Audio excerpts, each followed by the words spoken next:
When two people interact, each person is part of the other person's environment.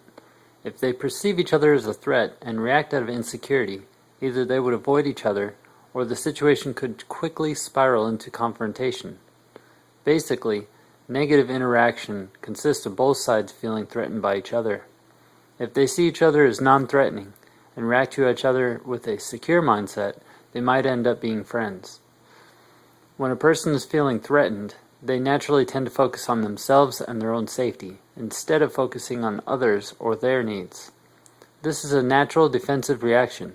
So, due to feeling threatened by others, through a natural defensive insecure reaction, a person then becomes threatening to others.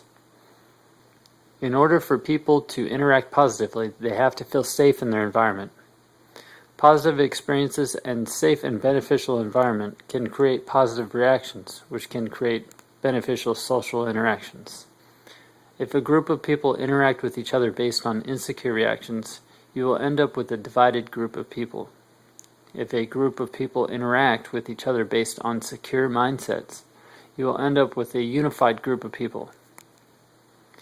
These positive and negative feedback cycles of insecurity and security suggest a positive and negative duality found within human interaction.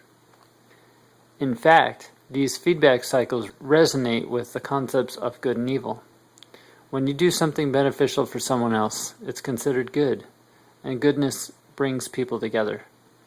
Goodness creates a beneficial or secure environment. When you do something harmful to someone else, it is considered evil, and evilness separates people. Evil creates a non-beneficial or threatening environment. People will naturally protect those they love and harm those they fear. Love includes, fear excludes. Things that bring people together are good, and things that separate people are evil. If the types of human interaction that are considered to be good involves love and inclusion, that would seem to suggest that a human being's optimal environment involves the unification of people, and that people are adapted to unify. It may be surprising to realize, but the human mind has the ability to extend itself to accepting more than one person as its own. You can associate with your school team, your city, your county, your state, your country, your professional sports team, your religion, your race, your any categorical grouping of people you can think of. Just as your mind can cause you to have the experience of a character in a book, movie, or video game, it can also cause you to experience a situation as a group of people of any size. This is an example of adaptation to unification.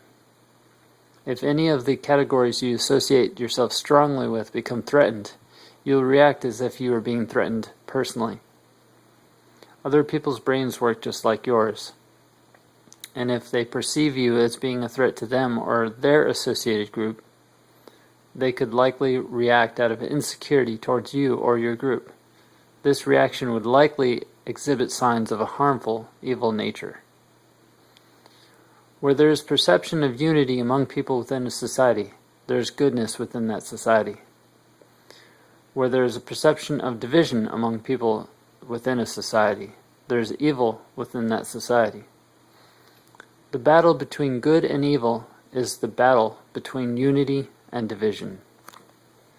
Many of the problems we have in the world today are because exclusion seems to be a more dominant aspect of culture than inclusion, and that is because many people believe that they have to exclude others to get what they want or need in life. This is very unhealthy. The only reason we feel a need to compete with each other is due to our fear of being in a less advantageous situation. Competition is a natural, insecure reaction in response to a competitive environment. Many of us keep re-experiencing our insecure past, thinking that it's the only possible scenario, which is not true. Even the way society is structured today is not the only possible scenario. But many believe this fear-based lie. Security with focus on individual safety is an incomplete security. True security is found in large quantities of unified people. It comes from people who care about each other, who are willing to protect each other, It comes from feeling loved. It comes from a secure mindset and positive experiences.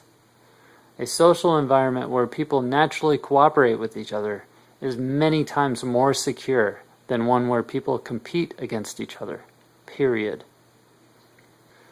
The practical solution to true security is in unification. The only way to change our experiences is through our intent and focus.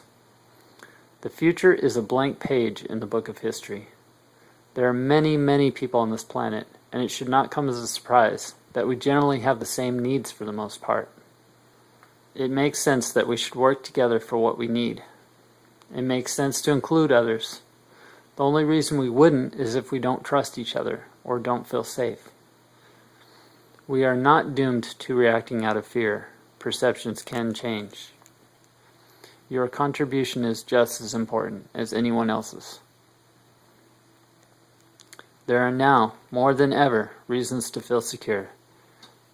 The internet and smartphones have created an interconnectedness like never before. Historically, our insecure past was likely fueled by limited resources. Technology is at such an advanced stage even today that we could start building a much more secure world right now.